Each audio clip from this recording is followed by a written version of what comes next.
My name is Sheena with Rise Wellness, and this is our weekly tarot reading for the Way of Namaste. Today is August 12th, 2024, and before we get started into this Osho Tarot reading, I'd like to invite in a prayer to drop us in. This is a prosperity prayer by Richard Rudd with a little bit of modification from me.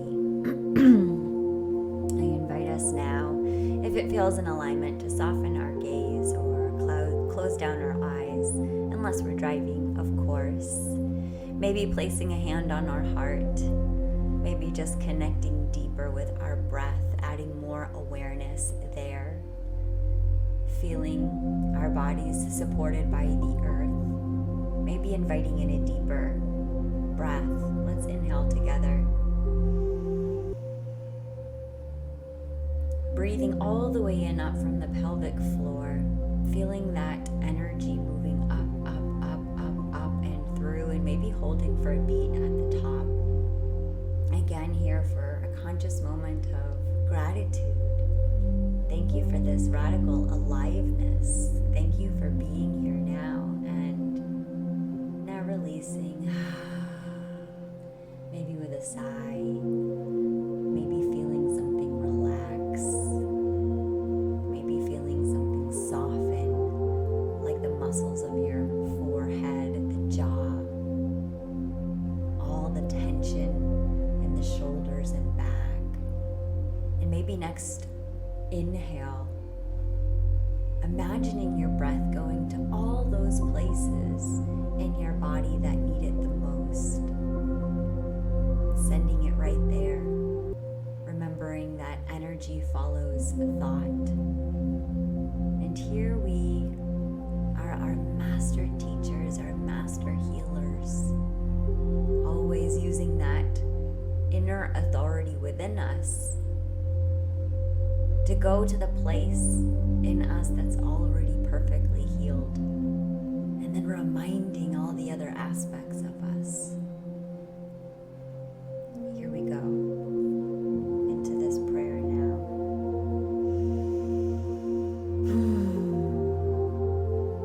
May the light of our souls guide us as we approach our daily art in the world.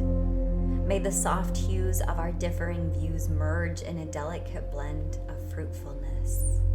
May our soul's voice be heard here in the silent circle of our trust.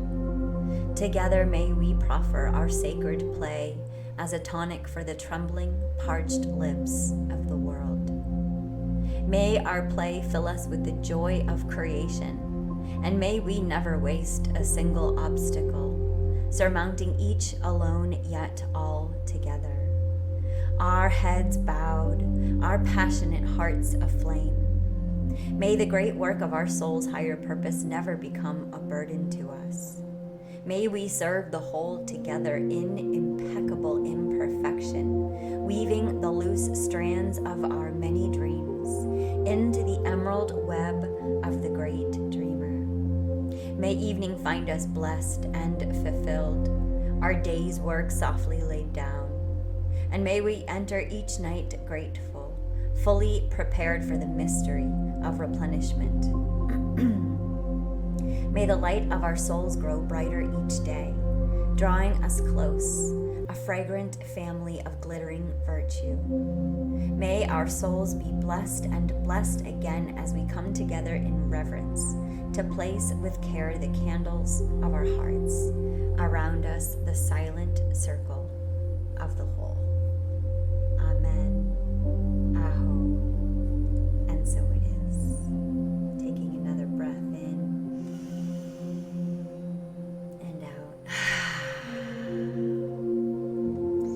Again, this is a tarot by Osho. We begin at the heart of the matter with the 10. We are the world.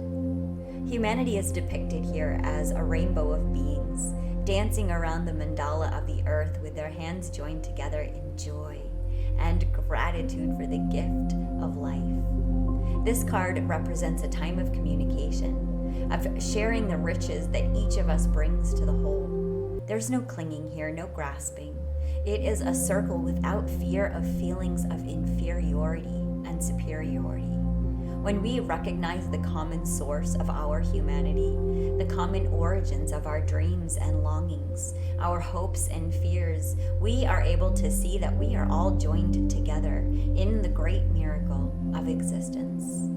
When we can combine our tremendous inner wealth to create a treasure of love and wisdom that is available to all, we are linked together in the exquisite pattern of eternal creation. When thousands and thousands of people around the earth are celebrating, singing, dancing, ecstatic, drunk with the divine, there is no possibility of any global suicide. With such festivity and with such laughter, with such sanctity and health, with such naturalness and spontaneity, how can there be a war? Life has been given to you to create and to rejoice and to celebrate. When you cry and weep, when you are miserable, you are alone. When you celebrate, the whole existence participates with you. Only in celebration do we meet the ultimate, the eternal. Only in celebration do we go beyond the circle of death, of birth and death. The challenge this week is the source. When we speak of being grounded or centered, it is this source we are talking about. When we begin a creative project, it is this source that we tune into. This card reminds us that there is a vast reservoir of energy available to us, and that we tap into not by thinking and planning, but by getting grounded, centered, and silent enough to be in contact with the source. It is within each of us, like a personal individual sun giving us life and nourishment. Pure energy pulsating, available. It is ready to give us anything we need to accomplish something, and ready to welcome us back home when we want to rest. So whether you are beginning something new and need inspiration right now, or you've just finished something and want to rest, go to the source. It's always waiting for you, and you don't even have to step out of your house to find it. Zen asks you to come out of the head and go into the basic source. It's not that Zen is not aware of the uses of energy in the head, but if all the energy is used in the head, you'll never become aware of your eternity. You'll never know as an experience what it is to be one with the whole. When the energy is just at the center, pulsating, when it's not moving anywhere, neither in the head nor in the heart, but it is at the very source from where the heart takes it, the head takes it, pulsating at the very source. That is the very meaning of Zazen. Zazen means just sitting at the very source and not moving anywhere. A tremendous force arises, a transformation of energy into light and love, into greater life, into compassion, into creativity.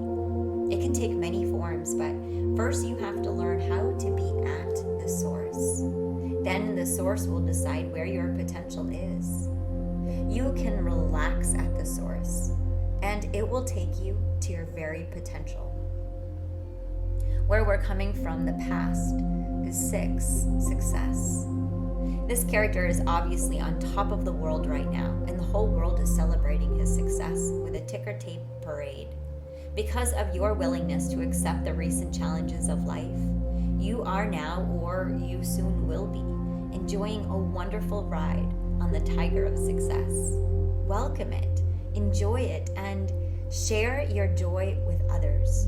And remember that all bright parades have a beginning and an end. If you keep this in mind and squeeze every drop of juice out of the happiness you are experiencing now, you'll be able to take the future as it comes without regrets.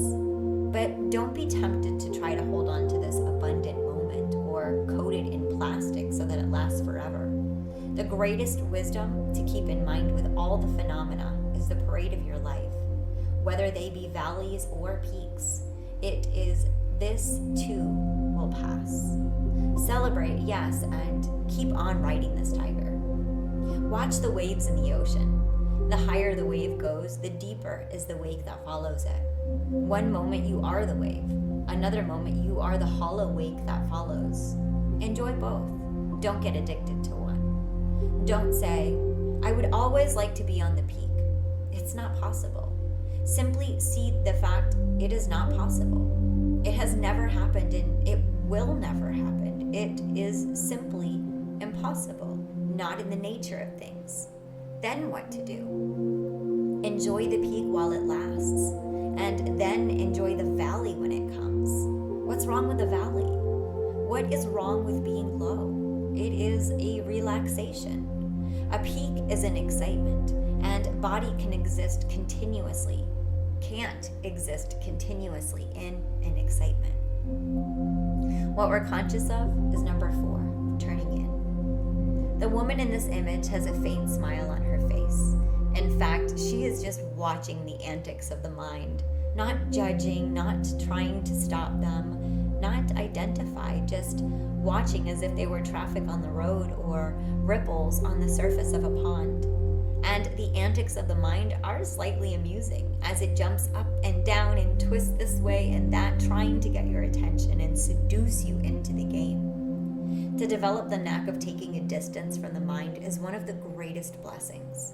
It is what meditation is all about, really. Not chanting a mantra or repeating an affirmation, but just watching, as if the mind belongs to somebody else.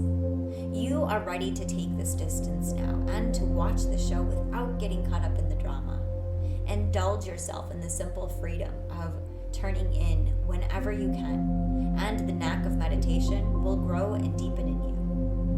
Turning inwards is not a turning at all. Going inwards is not a going at all. Turning inwards simply means that you've been running after this desire and that, and you have been running, and you have been coming again and again to frustration. That each desire brings misery. That there is no fulfillment through desire. That you never reach anywhere. That contentment is impossible. Seeing this truth, that running after disease takes you nowhere. You stop. Not that you make any effort to stop. If you make any effort to stop, it is again running in a subtle way. You are still desiring. Maybe not it is desirelessness that you desire. If you are making an effort to go in, you are still going out. Any effort can only take you outwards.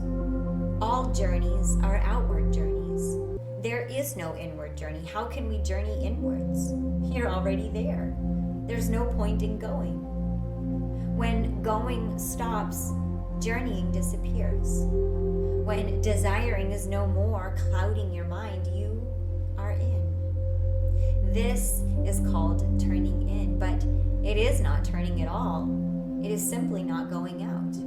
In tolerance.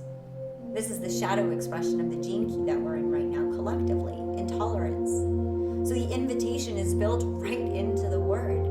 Can we be in tolerance rather than being intolerant? Can we accept the now of this moment? So maybe we didn't choose this. Maybe we don't remember signing up and co-creating this, perhaps. But can we be willing to accept that it's here now in front of us? Because as soon as we accept, we are in the tolerance. We are tolerating, and that in itself raises the vibration of intolerance into tolerance, into acceptance. And now when we're no longer judging what is here, we can expand our hearts to understand it. We can begin to build this muscle of empathy on understanding why someone may have arrived at their decision around something based on what they know. When we come to this level of understanding here, we begin to connect the dots, and we forgive our own blueprint and all the experiences that shaped us. I love my dad with my whole heart, and he was my best friend on this planet. And it absolutely transformed my life when he committed suicide. And yet, I have absolute forgiveness to the point that I never even had a moment of questioning that. It was so deeply embodied through the coding of unconditional love that I have with that man. I forgive that we co-created that experience, because for both of us, we found pure, everlasting peace. And I accept every single tear that I shed that has allowed me to reach this place of trust and surrender in the divine intelligence of this living, breathing organism that we live and breathe with. Even while the world is going through this massive shift in humanity, I know I am here now as a light worker to embody peace for the entire spectrum of the human condition, recognizing that every trial and tribulation that I have personally experienced has led me to this awakened state of consciousness. And here, I feel rich. I feel rich in inherent value for the truth of my being. And here I send this wealth to you. I send this prayer to you as we take a deep breath together.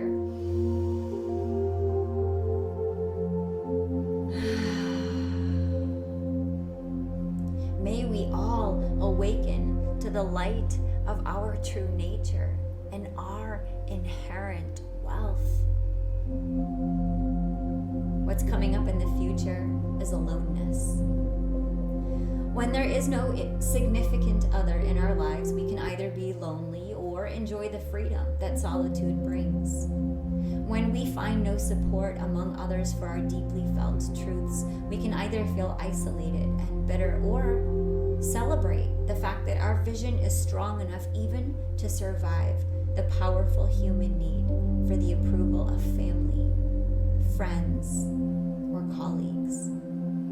If you are facing such a situation now, be aware of how you are choosing to view your aloneness and take responsibility for the choices you have made. The humble figure in this card glows with a light that emanates from within. One of Gautam's Buddha's most significant contributions to the spiritual life of humankind was to insist to his disciples, be a light unto yourself. Ultimately, each of us must develop within ourselves the capacity to make our way through the darkness without any companions, maps, or guides. When you are alone, you're not alone. You are simply alone. And there is a tremendous difference between loneliness and aloneness. When you are lonely, you are thinking of the other. You are missing the other. Loneliness is a negative state. You are feeling that it would have been better if the other was there. Your friend, your husband, your partner, your wife, your mother, your beloved, your husband, your child. It would have been good if the other was there, but the other is not. Loneliness is absence of the other. Aloneness is the presence of oneself. Aloneness is very positive. It is a presence. You are so full of presence that you can fill the whole universe with your presence. And there is no need for anybody. What we're unconscious of is healing. It is a time when the deeply buried wounds of the past are coming to the surface, ready and available to be healed. The figure in this card is naked, vulnerable, opening to the loving touch of existence. The aura around his body is full of light, and the quality of relaxation, caring, and love that surrounds him is dissolving his struggle and suffering. Lotuses of light appear on his physical body, and and around the subtle energy bodies that healers say surround each of us. In each of these subtle layers appears a healing crystal or pattern. When we are under the healing influence of the King of Water, we are no longer hiding from ourselves or others. In this attitude of openness and acceptance, we can be healed and help others also to be healthy and whole. No, carry your wound. With the ego, your whole being is a wound, and you carry it around.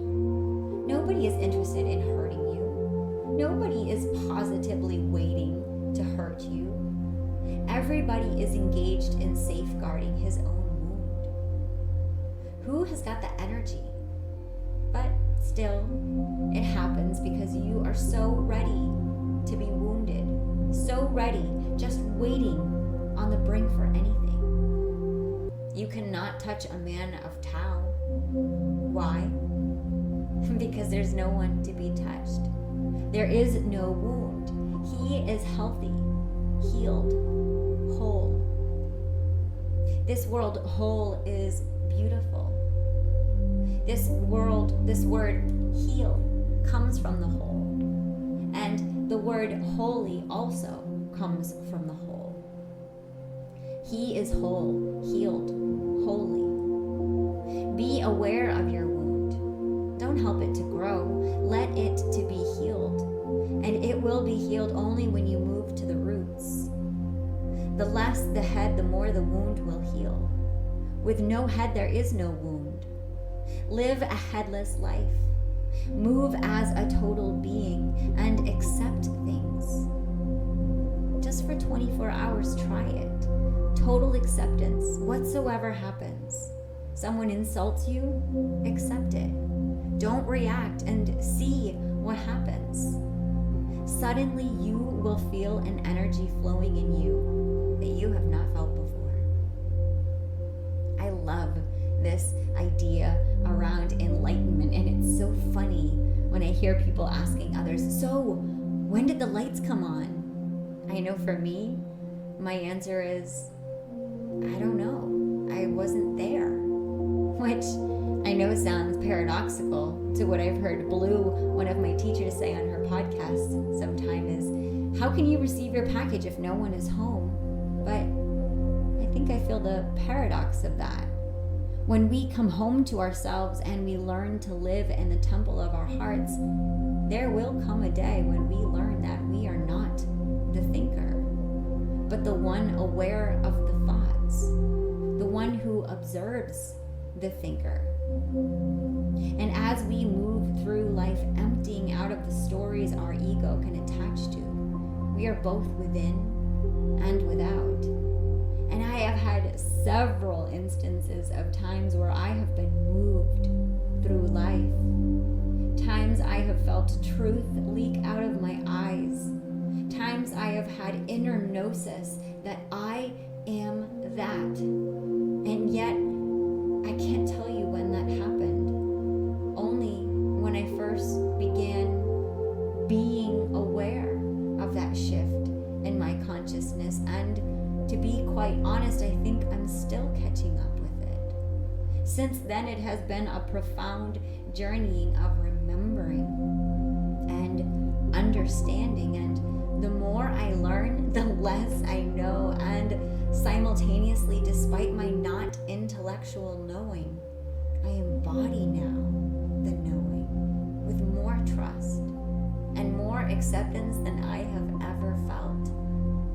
And not in spite of the life experiences I've had, but directly because of them. My shadows have truly become the pearl containing my gifts. Querent this week is past lives. The hands of existence for the shape of the female genitals, the opening of the cosmic mother. Revealed within are so many images, faces from other times. While it might be entertaining to fantasize about past lives, it's just a distraction. The real point is to see and understand the karmic pattern of our lives and their roots in an endless, repetitive cycle that traps us in unconscious behavior. The two rainbow lizards on either side represent knowing and not knowing. They are the guardians of the unconscious, making sure that we are prepared for a vision that might otherwise be shattering.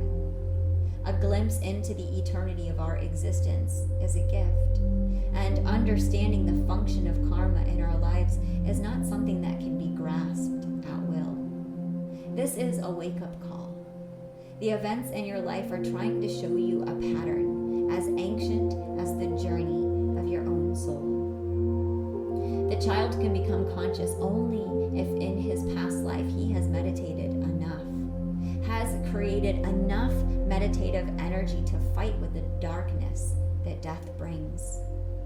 One simply lost and oblivious, and then suddenly finds a new womb and forgets completely about the old body. There's a discontinuity. This darkness, this unconsciousness creates the discontinuity. The East has been working hard to penetrate these barriers, and tens of thousands of years' work has not been in vain. Everybody can penetrate to the past life or many past lives. But for that, you have to go deeper into your meditation for two reasons. Unless you go deeper, you cannot find the door to another life. Second, you have to be deeper in meditation, because if you find the door of another life, a flood of events will come into your mind, and it is hard enough even to carry one life. Let's just take another big breath there. That was a lot there.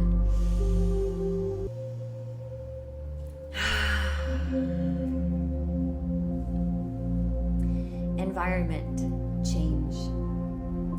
The symbol in this card is an enormous wheel representing time, fate, karma. Galaxies spin around this constantly moving circle, and the 12 signs of the zodiac appear on its circumference. Just inside the circumference are the 8 trigrams of the I Ching, and even closer to the center are the 4 directions, each illuminated by the energy of lightning. The spinning triangle is at its moment pointed upward, toward the divine, and the Chinese symbol of yin and yang, male and female, creative and receptive, lies at the center. It has often been said that the truly unchanging things in this world is change itself. The only unchanging thing in this world is change itself. Life is continuously changing, evolving, dying, and being reborn. All opposites play a part in this vast circular pattern. If you cling to the edge of the wheel, you can get dizzy. Move towards the center of the cyclone and relax, knowing that this too will pass. Life repeats itself mindlessly. Unless you become mindful, it will go on repeating like a wheel. That's why Buddhists call it the wheel of life and death, the wheel of time. It moves like a wheel. Birth is followed by death. Death is followed by birth. Love is followed by hate. Hate is followed by love. Success is followed by failure. Failure is followed by success. Just see. If you can watch for just a few days, you'll see a pattern emerging, a wheel pattern. One day, one fine morning, you are feeling so good and so happy. And then another day, you are so dull, so dead, that you start thinking of committing suicide. And just the other day, you were so full of life, so blissful that you were feeling thankful to God, that you were in a mood of deep gratefulness. And today there is a great complaint, and you don't see the point why one should go on living. And it goes on and on, but you don't see the pattern. But once you see the pattern, you can get out of it. We are not our thoughts. We are the one who hears our thoughts. Once you become aware of the one who thinks the thoughts, then you can also nurture the one who is feeling down with a mindful gesture of love to the body, like a deep breath, or having a glass of water, or sending a prayer to a loved one. Hopes and fears beyond illusion. The butterfly in this card represents the outer, that which is constantly moving, and that which is not real, but an illusion. Behind the butterfly is the face of consciousness, looking inward to that which is eternal. The space between the two eyes has opened, revealing the lotus of spiritual unfoldment and the rising sun of awareness. Through the rising of the inner sun, meditation is born. The card reminds us not to look outside for what is real, but to look within. When we focus on externals, we too often get caught up in judgments. This is good, this is bad, I want this, I don't want that. These judgments keep us trapped in our illusions, our sleepiness, our old habits and patterns. Drop your opinionated mind and move inside. There you can relax into your deepest truth, where the difference between dreams and reality is already known. This is the only distraction between the dream and the real. Reality allows you to doubt, and the dream does not allow you to doubt. To me, the capacity to doubt is one of the greatest blessings to humanity. The religions have been enemies because they have been cutting the very roots of doubt. And there is a reason why they have been doing that, because they want people to believe in certain illusions that they have been preaching. Why have the people like Gautam Buddha have been so insistent that the whole existence, except your witnessing self, except your awareness, is just ephemeral, made of the same stuff as dreams are made of? They are not saying that these trees are not there. They are not saying that these pillars are not there. Don't misunderstand because of the word illusion. It has been translated as illusion, but illusion's not the right word, because illusion does not exist. Reality exists. Maya is just in between.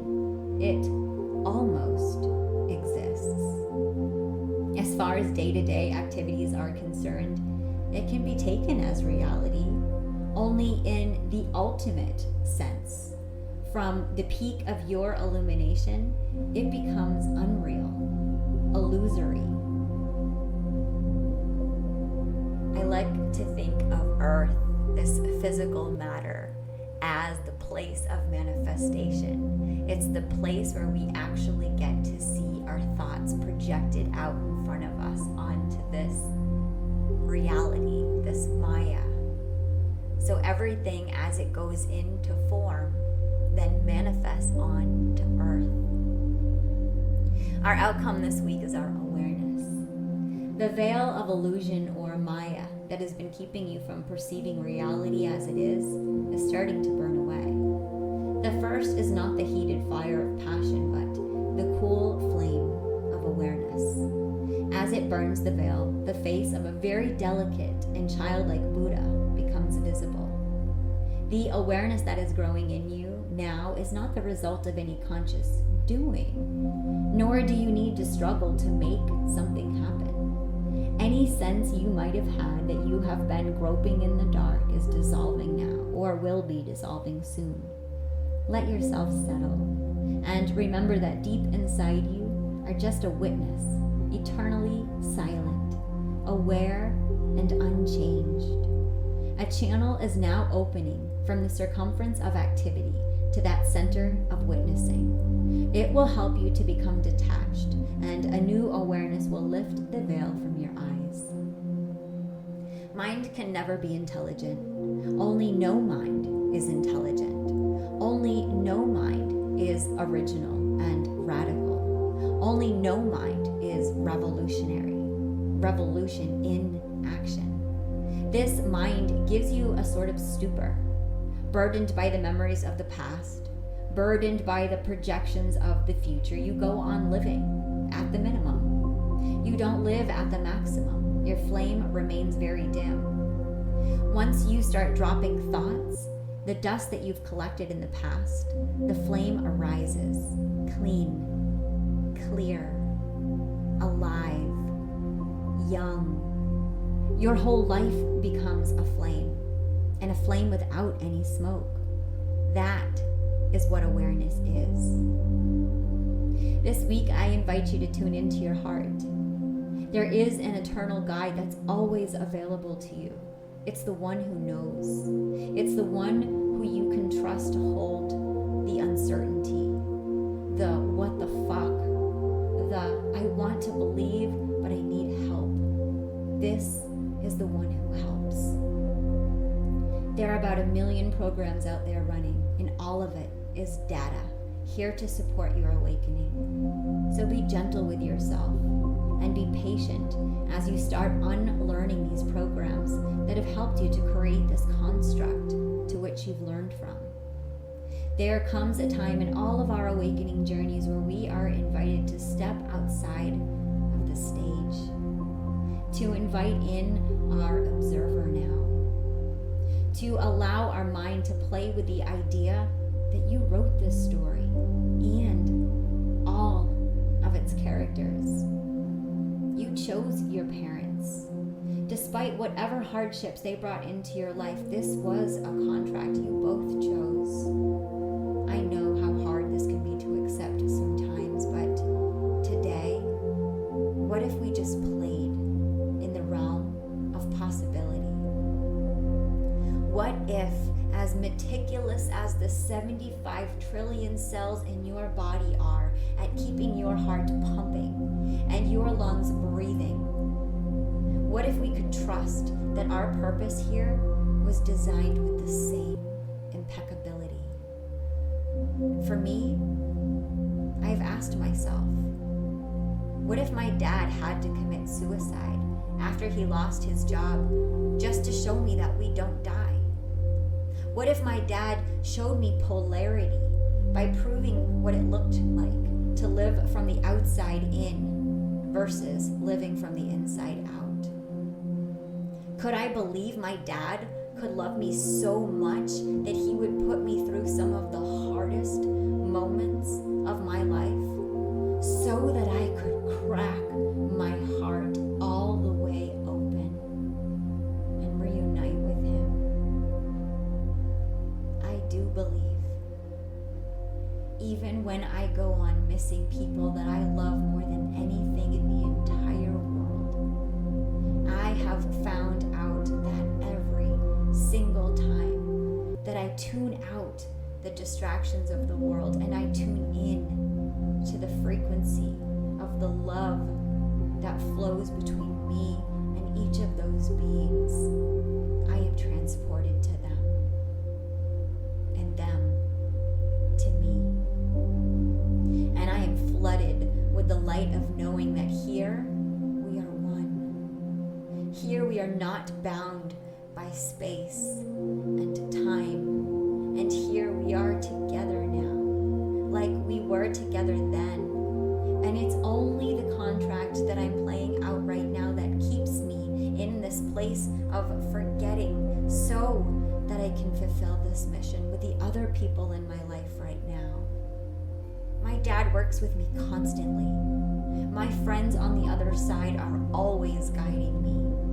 Everyone I have ever loved is still in this field of love that I am pouring into them every single day, and I am receiving back that love every single day, and the universe consistently sends me messages from that field, sends me inspiration, sends me downloads, sends me love notes to remind me that even when I don't understand, I am the beloved, and the beloved is always with me. I am sending you so much love and light this week. May you be the forgiveness filter everywhere you go, alchemizing intolerance into tolerance simply by being willing to tolerate it, being intolerant. And may this acceptance radiate through you as understanding. And may you learn to forgive any aspect of yourself and others that didn't know what they didn't know, but did the best they could with what they did know. And may we give ourselves grace and compassion and trust in our ability to discern when love is inviting in a second chance and when love is gently